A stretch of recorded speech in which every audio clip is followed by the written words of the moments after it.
Welcome to SS TV5 ప్రేక్షకులకు నమస్కారం. మానవత్వం మంటగలిసింది. మానవ ప్రపంచంలో అజ్ఞానం, అవివేకాలతో పాటు అనుమానం, క్షణికావేశాలతో అమాయకులపై మంత్రాల నేపంతో హత్య చేస్తున్నారని రామాయంపేట సిఐ వెంకటరాజగౌడ్ అన్నారు. మెదక్ జిల్లా రామాయంపేట మండలం కట్రియాల గ్రామంలో త్యాగల ముత్తవ్వ 50 సంవత్సరాల మహిళను అతి దారుణంగా హత్య చేసిన నేరస్తులను విలేకరుల ముందు ప్రవేశపెట్టారు. ఈ సందర్భంగా ఆయన విలేకరులతో మాట్లాడుతూ 14 సంవత్సరాల క్రితం నుండి మనసులో పగపెట్టుకున్న నేరస్తులు ముత్తవ్వను హత్య చేశారన్నారు. దీనికి నేరస్తుని తండ్రి రాజయ్య ఆత్మహత్య చేసుకోవడానికి ముత్తవ్వే కారణమంటూ అనుకోవడం కూడా జరిగిందని ఆయన తెలిపారు. ఇంటి ముందు ఉన్న స్థలం కొరకు దయాదులైన వీరి మధ్య కొన్ని రోజుల కొట్లాటలు జరిగాయన్నారు. నేరస్తుల్లో ఒకరైన పోచవ్వ అనారోగ్యానికి కూడా ముత్తవ్వనే కారణమంటూ ఊహించుకొని ఆమెను చంపడానికి ఒక పథకం వేసుకొని ఆమె ఇంటికి చేరుకొని ఆమె ఇంటి ముందే కట్టెలతో దారుణంగా కొట్టి తల పగలకొట్టి వెంటాడి మరీ పెట్రోల్ పోసి చంపడం ఈ నాతిహీనమైన పైశాచిక చర్యగా ఆయన వర్ణించారు.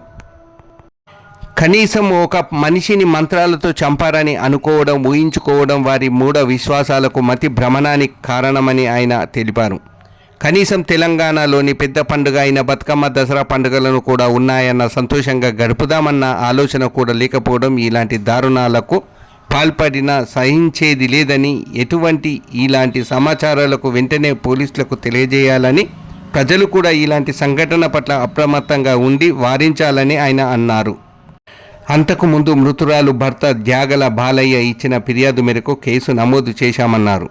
ఈ హత్యాకాండలో పాల్పడిన నేరస్తులు డేగల మురళి, త్యాగల రామస్వామి, త్యాగల శేఖర్, త్యాగల రాజ్యలత, త్యాగల లక్ష్మి, త్యాగల పోచవ్వలను జ్యుడిషియల్ రిమాండ్కు పంపుతున్నట్లు ఆయన తెలిపారు.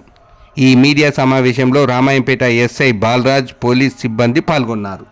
3వ తారీఖు నాడు రాత్రి కాట్రియాల గ్రామంలో త్యాగల ముత్తవ్వ అనే మహిళ, సుమారు 50 సంవత్సరాల వయసు గల మహిళను మంత్రాలు చేస్తున్నాం అనే నేపంతో వాళ్ళ పాలేవాళ్ళైనటువంటి త్యాగల మురళి, త్యాగల రామస్వామి, శేఖర్, రాజలత, లక్ష్మి, పోచవ్వ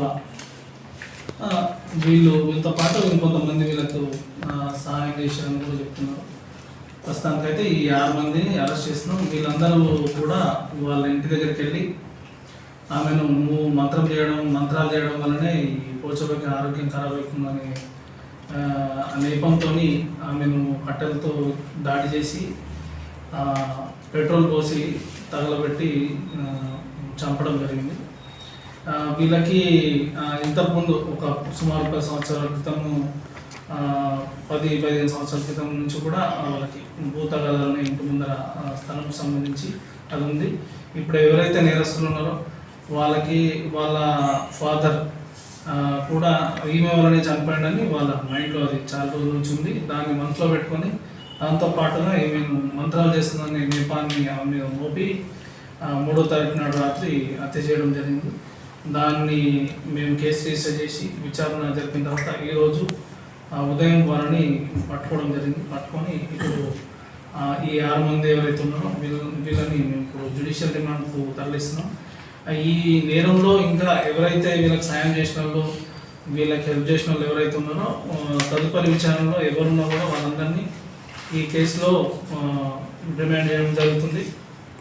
అదేవిధంగా ప్రజలకి మేము మా తరపు నుంచి మా విజ్ఞప్తి ఏంటంటే, ఈ మంత్రాలు ఇవన్నీ మూఢనమ్మకాలని నమ్మి వాళ్ళు అనవసరమైన భయాలకు పోయి మిగతా వాళ్ళ మీద ఉన్న నెగిటివ్ ఫీలింగ్తో వాళ్ళు భయం పెట్టుకొని దాంతో వచ్చిన అనారోగ్యాన్ని వాళ్ళ మంత్రం అని వాళ్ళ మీద మోపి అనవసరమైన మానసిక ఆందోళనకు గురై దాంతోపాటు అమాయకులను ఈ విధంగా బలి చేయడం వల్ల, అమాయకులను చంపడం వల్ల నష్టపోయేది వాళ్ళే కాకుండా వాళ్ళ చుట్టూ ఉన్న సమాజం కూడా నష్టపోయే పరిస్థితి ఉంటుంది. ఈరోజు ఎవరైతే నేరం చేసారో వాళ్ళు ఖచ్చితంగా వాళ్ళకి శిక్ష పడే విధంగా మేము మా ఇన్వెస్టిగేషన్ ఉంటుంది. వాళ్ళు ఇప్పుడు ఈరోజు వాళ్ళు హ్యాపీగా ఉండాల్సిన పరిస్థితిలో వాళ్ళు చేసిన నేరానికి ఇప్పుడు జైలుకి వెళ్ళాల్సిన పరిస్థితి ఏర్పడుతుంది. కాబట్టి ప్రజలు ఎవరు కూడా ఇలాంటి తప్పుడు ఆలోచనలు చేయకూడదు. ఎవరైనా ఏదైనా చేసినట్టు ఏదైనా అనుమానం ఉంటే, అట్లాంటివి ఏమైనా ఉంటే కనుక మా దృష్టికి తీసుకొస్తే మేము దాని మీద యాక్షన్ తీసుకుంటాం. కానీ ఈ నాగరిక సమాజంలో ఈ అనాగరికమైన పనులు చేయడం వల్ల వ్యక్తిగతంగా వాళ్ళు నష్టపోవడమే కాకుండా మిగతా సమాజానికి కూడా చాలా నష్టాన్ని చేకూర్చిన వాళ్ళు అవుతారని చెప్పేసి ప్రజలందరూ కూడా తెలియజేస్తున్నాం. ఈరోజు ఈ కేసులో 6గురిని రిమాండ్ చేస్తున్నాము. మిగతా వాళ్ళు ఎవరన్నా కూడా మా విచారణ ఎంతమంది వస్తే అంతమందిని జ్యుడిషియల్ రిమాండ్కి తరలించడం జరుగుతుంది.